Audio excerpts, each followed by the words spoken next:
इससे पहले वाले वीडियो में हम आपको गोल्डली इलेक्ट्रोस्कोप के विषय में बताए थे। अब हम इसके बाद हम चलते हैं कूलम्ब्स लॉ।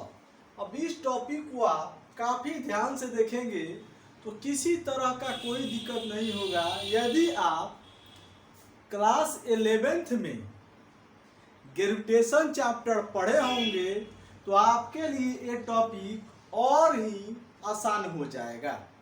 अदरवाइज नहीं भी पढ़े होंगे तो कोई विशेष दिक्कत नहीं होने वाला है। लेकिन ये जो टॉपिक है पूरे इलेक्ट्रोस्टैटिक का एक तरह से बेसिक हो जाएगा और 4 इससे पहले पढ़ लिए हैं। यदि आप नहीं पढ़े होंगे तो इससे प्रीवियस वीडियो पे आप देख सकते हैं, पूर्ण कंप्लीट इंफॉर्मेशन और क्वेश्चन आपको बता दिया गया है। अब देखते हैं कूलम्ब्स का नियम यानी कूलम्ब्स लॉ। तो कूलम्ब्स लॉ क्या कहता है? आप ग्रेविटेशन में पढ़े थे, इससे पहले ग्रेविटेशन पढ़े होंगे तो वहाँ बताया गया होगा कि दो पॉइंट मास एक दूसरे से m1 हो गया, m2 हो गया, एक दूसरे से r दूरी पर है तो इसके बीच एक अट्रैक्शन का फोर्स लगता है। क्या लगता है? अट्रैक्शन का फोर्स लगता है जो क्या होता है F directly proportional m1 m2 और F inversely proportional 1/r²। Equation number 1 हो जाता है और इक्वेशन नंबर 2 हो जाता है। और फ्रॉम इक्वेशन 1 और 2 को जब मिलाते हैं तो क्या हो जाता है F directly proportional m1 m2/r² है ना। और जब इसको हटाएंगे तो आपको फार्मूला में क्या लगता है? कांस्टेंट होता है जिसको यूनिवर्सल ग्रेविटेशनल कांस्टेंट बोलते हैं। जी को क्या बोलते हैं? Universal gravitational constant by r², यानी F बराबर G m1 m2/r²। यहाँ m क्या है? m1 क्या है? मास फर्स्ट बॉडी का है। m2 क्या है? मास सेकेंड बॉडी का है। r क्या है? दोनों बॉडी के बीच का सेपरेशन है। और g क्या है? यूनिवर्सल ग्रेविटेशनल कांस्टेंट है जिसका वैल्यू आपको होता है कितना? 6.67 × 10⁻11 न्यूटन मीटर स्क्वायर पर kg², यही ना। तो ये आपका होता है तो इसको यूनिवर्सल ग्रेविटेशनल कांस्टेंट बोलते हैं। ठीक इसी तरह से जिस तरह से वहाँ क्या करेंगे कूलम्ब्स लॉ में, यहाँ जो आपको मास है तो यहाँ क्या हो जाएगा? चार्ज हो जाएगा। दोनों मास के यहाँ बीच की दूरी r है तो वहाँ दोनों चार्ज के बीच की दूरी r हो जाएगा। यहाँ आपको फोर्स F लग रहा है तो वहाँ भी फोर्स F लगे। यहाँ एक कांस्टेंट आया G तो वहाँ भी एक कांस्टेंट आ जाएगा K। तो इसीलिए लिखा गया था। जिसका अर्थ क्या होगा कि दोनों एक दूसरे के क्या होगा? समान, दोनों एक दूसरे के समान बिहेव कर रहा है। तो इसीलिए कहा जाता है Coulombic force is the electrostatic analogue of gravitational force. यानी इलेक्ट्रोस्टैटिक क्या है? ग्रेविटेशनल फोर्स के तरह ही बिहेव करता है, उसे समानता दिखाता है। It is actual value. सारा कंडीशन जो वहां पढ़े थे वही यहाँ लागू हो जाएगा। तो क्या बात है? जो कूलम्बिक फोर्स सिमिलर बिहेव करता है ग्रेविटेशनल फोर्स के तरह। वहां जो आपको मास यूज होता था तो यहाँ क्या यूज होगा? चार्ज यूज होगा। यहाँ पॉइंट मास यूज है तो वहाँ पॉइंट चार्ज यूज होगा। यहाँ भी दो के बीच की r दूरी है तो वहाँ भी दोनों के बीच की दूरी r होगा। यहाँ फोर्स F लग रहा है तो वहाँ भी फोर्स F लगेगा। यानी उसके बाद सारे कंडीशन सेम हो जाएगा। लेकिन दोनों में कुछ अंतर भी होता है। ये जो यहाँ G है यूनिवर्सल ग्रेविटेशनल कांस्टेंट बोला जाता है। तो यूनिवर्सल बोला है, लेकिन वहाँ K को यूनिवर्सल ग्रेविटेशनल कांस्टेंट नहीं बोला जाता है क्योंकि वो पूरे यूनिवर्स में वैलिड नहीं होता है। ये जो लॉ है न्यूटन ग्रेविटेशनल लॉ, इसको यूनिवर्सल न्यूटन ग्रेविटेशनल लॉ भी बोला जाता है क्योंकि ये पूरे यूनिवर्स में प्रत्येक स्थान समान रूप से वैलिड है। लेकिन कूलम्ब्स लॉ को जब देखते हैं तो यहाँ कुछ हमको क्या होता है? कुछ अलग, थोड़ा बहुत 2-4 पॉइंट देखने को मिलता है।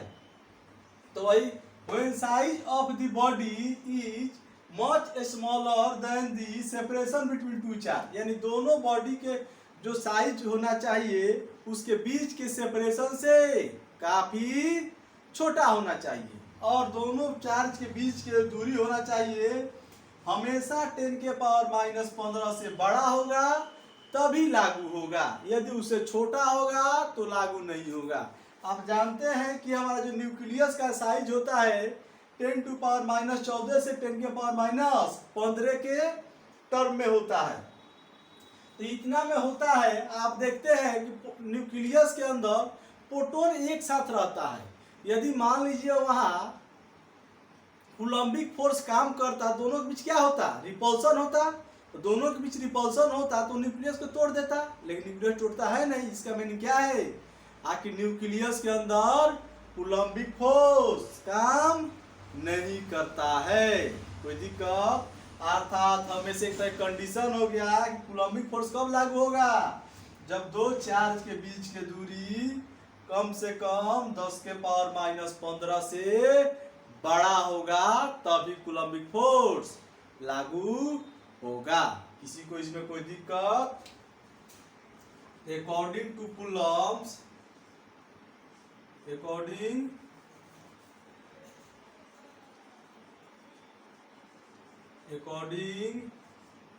To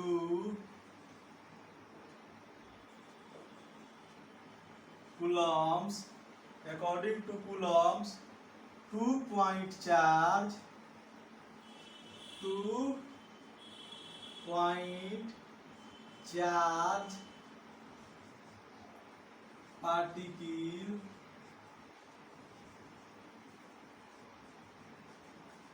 separated at r distance from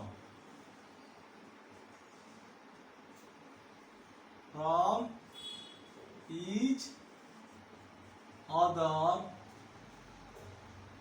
according to Coulomb's 2-point charge particles separated at r distance from each other, then electrical force act on charge particle.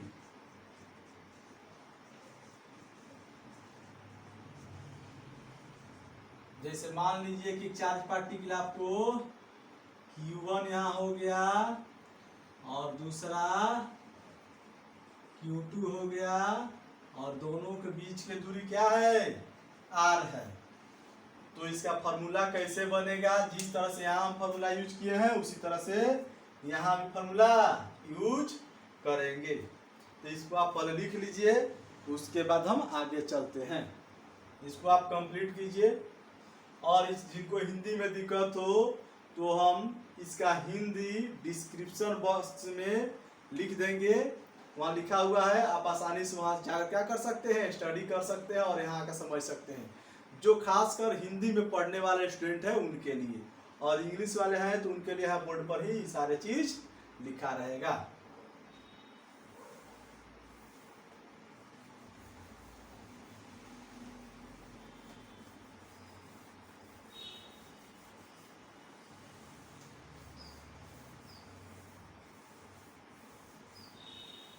तो देखिए, तो अब दो चार्ज हो गया, एक Q1 हो गया और Q2 हो गया। दोनों के बीच की दूरी क्या है, R है। दोनों के according to Coulomb's 2-point charge particle separated at r distance from each other, then electrical force act on charge particle। तो क्या होगा, इलेक्ट्रिकल फोर्स लगेगा। तो मान लीजिए कि यदि ये पॉजिटिव चार्ज है, दोनों सेम तरह का चार्ज है, तो इसके बीच रिपल्सन का फोर्स इस तरह से लगेगा F12 और इस पर F21, और यदि यही निगेटिव चार्ज रहता तो भी आपको इसी तरह का फोर्स लगता रिपल्सन का। इस पर इधर के तरफ F21 और इस पर इधर की तरफ F2 1 2, यानी फोर्स ऑन 1 बाई 2। इसको क्या पढ़ेंगे, इसको पढ़ने में दिक्कत हो तो इस तरह से लिख लेंगे, force on 1 by second particle, force on first particle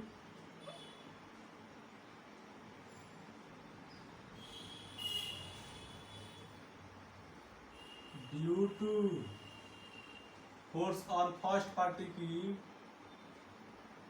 force on first particle by force on first particle due to second particle, इसी तरह से यदि F21 लिखा हो, इसको इस तरह से force on second particle due to first particle. इसको आप इस तरह पढ़ा जाता है, पढ़ने का तरीका है। यदि इस तरह से हो, यदि यही आपको एक पॉजिटिव चार्ज हो और दूसरा निगेटिव चार्ज हो, तो इसके बीच क्या होगा, अट्रैक्शन का F12 F21, इसके बीच की दूरी R हो तो फोर्स इस तरह से लगेगा। कोई दिक्कत, इस फिगर को बना लीजिए, हम आगे बढ़ते हैं।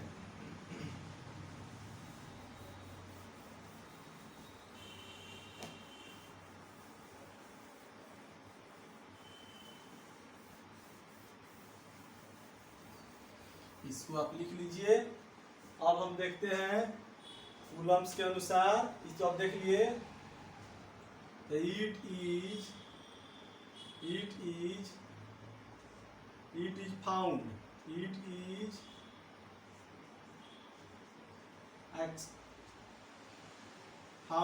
experimentally that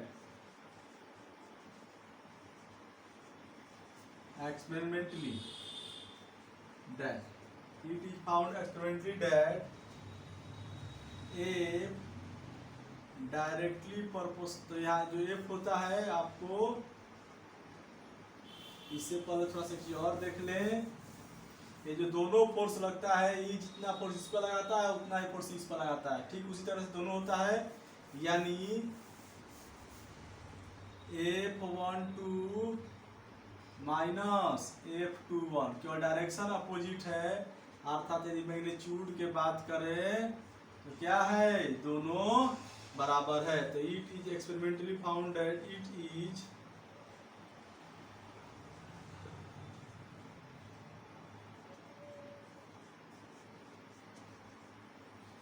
found experimentally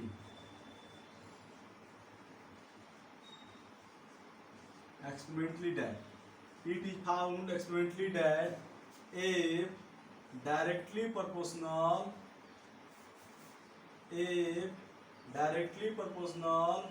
Q1 Q2, ये केवल मैग्नीट्यूड लिया जाता है, यहाँ नेचर प्लस माइनस नहीं जाना करता है। F directly proportional Q1 Q2, इसको बोलते हैं। हाँ, यहाँ इस को ध्यान रखना होगा कि दोनों चार्ज की जो फॉर्मूला यूज करेंगे, तो दोनों चार्ज के मैग्नीट्यूड क्या होना, दोनों चार्ज के मैग्नीट्यूड आपको कांस्टेंट होना चाहिए और इसके बीच के सेपरेशन भी फिक्स होना चाहिए।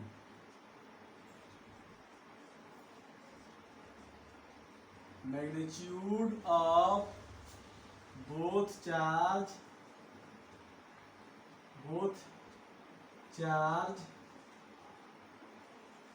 magnitude of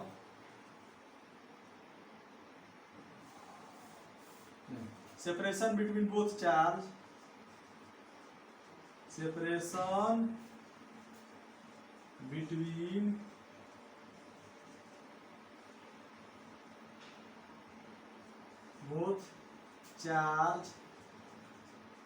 remains constant। यानी क्या होगा, दोनों चार्ज के बीच सेपरेशन क्या होना चाहिए, जैसे मान लीजिए फॉर्मूला लगाने चल देते हैं, डायरेक्टली Q1 Q2 हो गया, तो ऐसा नहीं कि बीच की दूरी घट जाए, तो बीच की दूरी घट जाएगा तो फिर हमारा क्या होगा, फॉर्मूला फेल करने लगेगा। इसलिए इसके बीच के दोनों के बीच की दूरी क्या होना चाहिए? जब फॉर्मूला अप्लाई कर रहे हैं तो कांस्टेंट होना चाहिए। इसको हम बोलते हैं प्रोडक्ट रूल। क्या बोलते हैं? प्रोडक्ट रूल या coulomb first law, product rule बोलते हैं। कोई दिक्कत? इसको हम क्या बोलते हैं? Product rule. इसी तरह से दूसरा हो जाता है F and F directly proportional, F directly proportional 1/r²। इसको इनवर्स रूल बोलते हैं। इसको क्या बोलते हैं? तो इस दौरान इक्वेशन नंबर 2 इसको इनवर्स रूल बोला जाता है। Inverse rule, inverse square rule, इसको क्या बोला जाता है? Inverse square rule. कोई दिक्कत इसमें आप लोग को? Inverse square rule. हाँ, इस दौरान और ध्यान रखा जाता है कि जब इस फार्मूला को अप्लाई करें तो ध्यान होना चाहिए कि इसके जो दोनों बॉडी में चार्ज है वो क्या होना चाहिए? कांस्टेंट होना चाहिए। कांस्टेंट करने में क्या है? आखिर यदि पहले बॉडी पर 1 कूलम चार्ज है, दूसरे बॉडी पर 2 कूलम चार्ज है, तो जब इस फार्मूला का अप्लाई कर रहे हैं तो उस समय भी उतना ही होना चाहिए। ऐसा ना हो कि वो चार्ज 5 हो जाए, 7 हो जाए, 8 हो जाए, 10 हो जाए, इस तरह नहीं होना चाहिए, बदलना नहीं चाहिए। तभी ये फार्मूला हमारा क्या होता है? लागू होता है। Inverse square rule, magnitude of both charge, magnitude of both charge remains constant. यानी क्या होना चाहिए? चार्ज के मैग्नीट्यूड कांस्टेंट होना चाहिए। इसको आप लिख लीजिए। अब इससे हम आगे बढ़ते हैं। इसको आप लिखिए फटाफट, हम आगे बढ़ते हैं।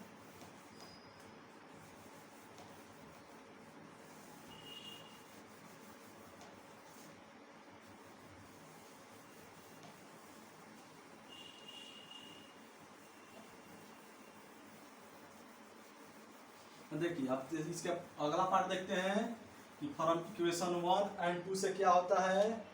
तो फ्रॉम इक्वेशन 1 एंड 2, तो फ्रॉम इक्वेशन 1 एंड 2 से हमारा हो जाएगा F directly proportional Q1 Q2/r²। जब हम डायरेक्टली प्रोपोर्शनल साइन को हटाएंगे हमारा क्या होगा? एक कांस्टेंट लगेगा। एफ इक्वल टू के Q1 Q2/r²। तो हमारा फार्मूला हो गया जहाँ के क्या है? वेयर के इज प्रोपोर्शनैलिटी कांस्टेंट, वेयर के is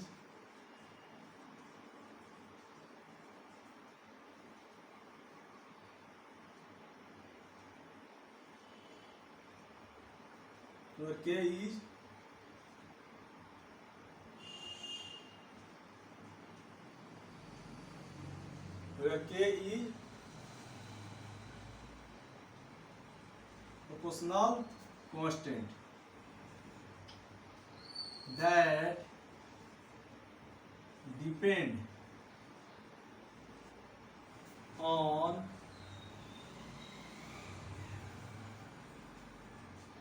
selection of unit and medium। कोई दिक्कत? क्या बताए कि जहाँ के क्या है? कांस्टेंट है जो मुख्य रूप से क्या करता है?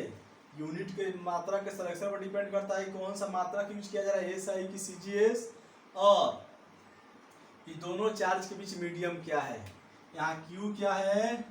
Q भी Q1 और Q2 क्या है? चार्ज है। Q1 Q2 एक चार्ज है। R क्या है? Separation between both charge. यहाँ R क्या है जी? Separation between both charge.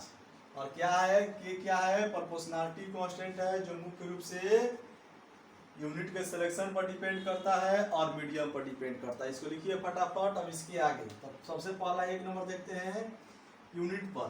Unit पर कैसे डिपेंड कर रहा है, depend on depend on selection of unit. Unit पर कैसे डिपेंड करता है, इन case of CGS system, in case of CGS unit, in case of CGS system. तो सीजीएस सिस्टम में के का जो वैल्यू होता है एक्सपेरिमेंटली डाटा है वो 1 होता है। तो के का वैल्यू 1 हो जाएगा तो आपको जो फोर्स का फॉर्मूला होगा क्या हो जाएगा, जो फॉर्मूला होता है के Q1 Q2 by r square. तो के का वैल्यू 1 हो गया तो हमारा फॉर्मूला क्या हो जाएगा Q1। हाँ ये चीज ध्यान रखना होगा। तो हमारा फॉर्मूला क्या हो जाएगा Q1 Q2 by r square. तो हमारा जो फोर्स होना चाहिए डाई में होना चाहिए और चार्ज होना चाहिए ESU में होना चाहिए और Q2 भी ESU में होना चाहिए और इसके बीच की जो दूरी है वो क्या होना चाहिए, सेंटीमीटर में होना चाहिए। तभी जाके हमारा के का वैल्यू क्या होगा 1 होगा। ये कब होता है सीजीएस यूनिट के केस में। तो केस नंबर 1 क्या बताए, case number 1 in case of CGS system के बराबर 1 होता है, एक्सपेरिमेंट डाटा है।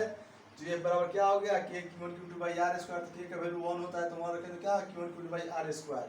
जहां हमको फोर्स किस में होना चाहिए, डाइन में होना चाहिए। चार्ज क्या होना चाहिए, क्योंकि आप जानते हैं फोर्स क्या है सीजीएस यूनिट क्या होता है डाइन, और चार्ज का यूनिट क्या होता है इलेक्ट्रोस्टैटिक यूनिट, और चार्ज का और दूरी का क्या होता है सेंटीमीटर। तभी जाकर फॉर्मूला हमारा क्या होगा डायरेक्ट वैलिड हो जाएगा, के का वैल्यू 1 हो जाएगा। तो इसको आप लिखिए फटाफट।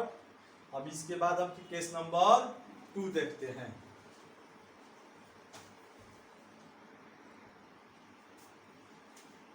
जैसे कि केस नंबर 1 आप देख लिए, अब हम केस नंबर 2 देखने जा रहे हैं। केस नंबर 2 क्या कर रहा है, इन case of SI unit. SI unit के केस में जो के का वैल्यू होता है 1/4 पाई एप्सिलॉन नॉट। इसको क्या बोलते हैं 1/4 पाई एप्सिलॉन। एप्सिलॉन क्या है, इसको क्या बोलते हैं के बराबर 1/4 पाई एप्सिलॉन।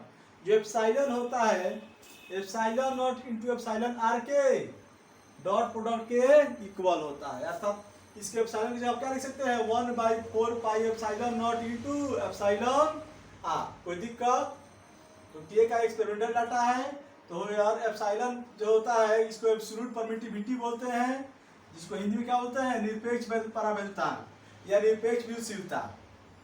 उसी तरह से एप्सिलॉन नॉट को बोलते हैं परमिटिविटी ऑफ फ्री स्पेस यानी निर्वात का परावैधता, और एप्सिलॉन आर रिलेटिव परमिटिविटी यानी सापेक्षिक परावैधता। अब एप्सिलॉन नॉट का जो वैल्यू होता है ये मुख्य रूप से एक्सपेरिमेंट माध्यम से निकाला गया है 8.85 × 10⁻⁻12 इन एसआई यूनिट में होता है। अब इसका बहुत सारे एग्जाम में इसका एसआई यूनिट आपको निकालने के लिए बोला जाता है ताकि आप इसका एसआई यूनिट निकालिए। इसका एसआई यूनिट कैसे निकाला जाएगा इसको आप पर लिख लीजिए, उसके बाद हम आगे देखते हैं इसका एसआई यूनिट हम निकालते हैं कैसे निकाला जाएगा। ठीक है, तो इसको लिखिए आप।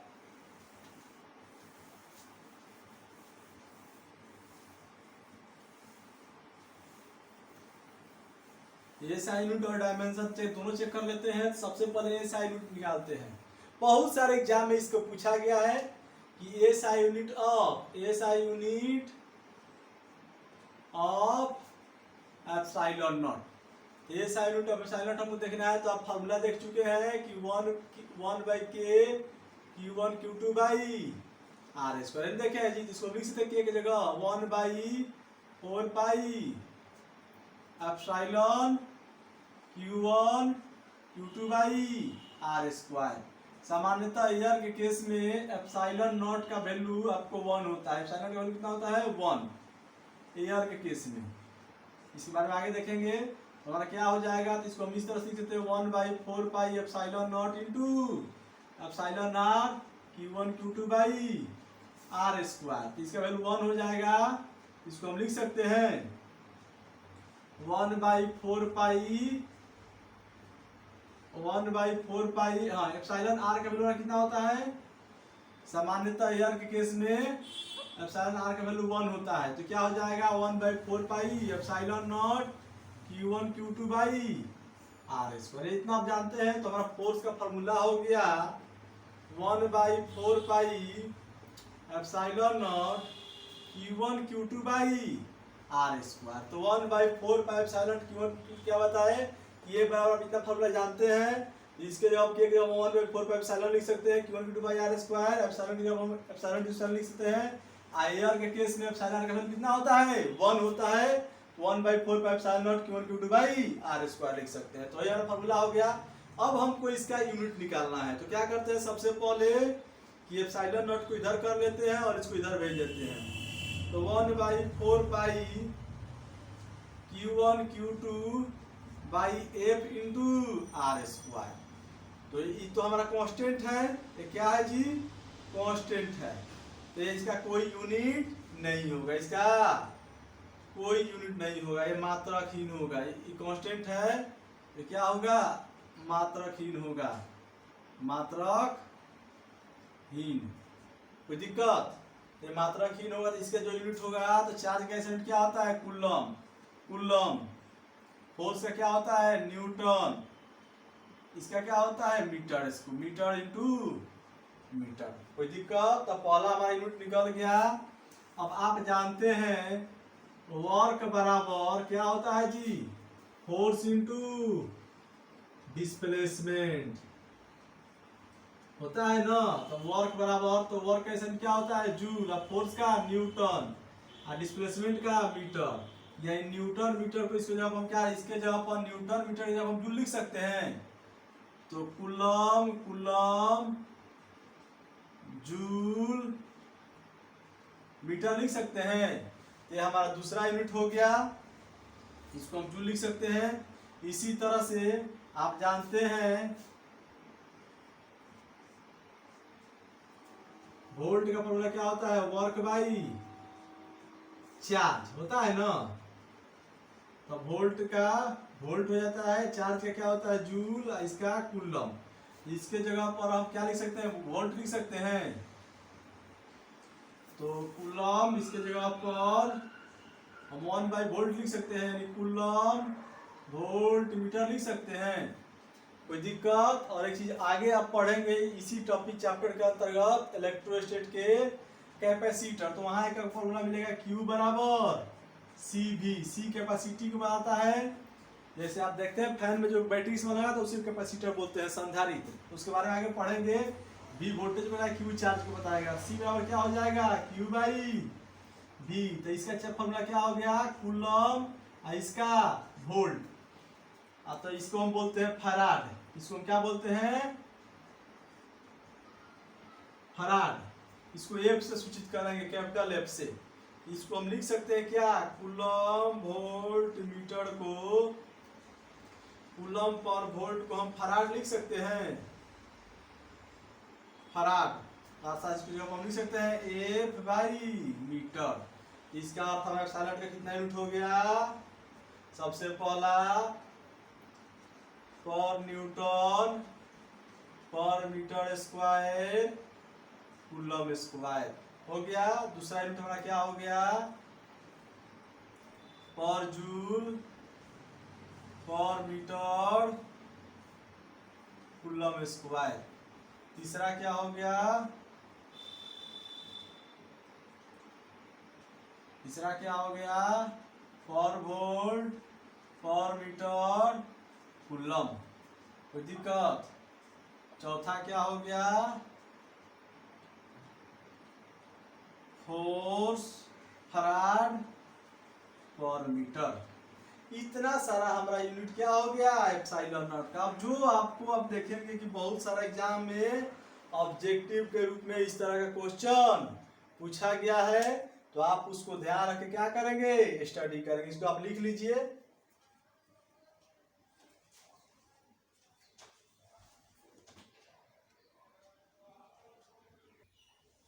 चलिए अब हम देखते हैं value of epsilon are.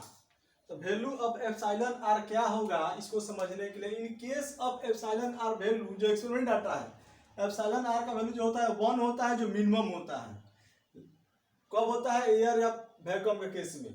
In case of other medium क्या होता है? 1 से बड़ा होता है। और in case of metal epsilon r का वैल्यू सबसे मैक्सिमम होता है। कितना होता है? ये आपको इन्फिनिटी होता है। कोई दिक्कत? अब वैल्यू ऑफ के इन केस ऑफ एयर और वैक्यूम, तो एप्सिलॉन आर का वैल्यू आपको क्या हुआ? एयर वैक्यूम में 1 हुआ, तो के क्या हो जाएगा? 1/4 पाई एप्सिलॉन। तो 1/4 पाई एप्सिलॉन आर, तो 1/4 पाई एप्सिलॉन नॉट इंटू 1 कर देंगे, और इसका सबका वैल्यू कैलकुलेट करके आएंगे तो क्या जाएगा? 9×10⁻9। तो अब इस वैल्यू को हम ख्याल रखेंगे। तो फॉर्मूला क्या हो जाएगा? एफ नॉट बराबर यानी ईयर में या वैक्यूम में के Q1 Q2 by r square, या 1/4 pi epsilon into Q1 Q2 by r square, या 1/4 pi epsilon Q1 Q2 by r square, अर्थात 1/4 pi epsilon not Q1 Q2 by r square. अब इसका वैल्यू हम यहाँ से 9×10⁻9 रख सकते हैं। तो फॉर्मूला क्या हो गया? एफ नॉट बराबर 1/4 pi epsilon not Q1 Q2 by r square लिख सकते हैं, या 9×10⁻9 Q1 Q2 by r square लिख सकते हैं। इसको आप फटाफट लिख लीजिए, कोई दिक्कत? अब यही यदि मीडियम के केस हो तो उसमें क्या होगा? इसको फटाफट लिखेंगे। हम आगे बढ़ते हैं। यहाँ आप देख रहे हैं कि एप्सिलॉन आर का जो वैल्यू होगा, एप्सिलॉन आर का जो वैल्यू होगा वो क्या होगा? 1 से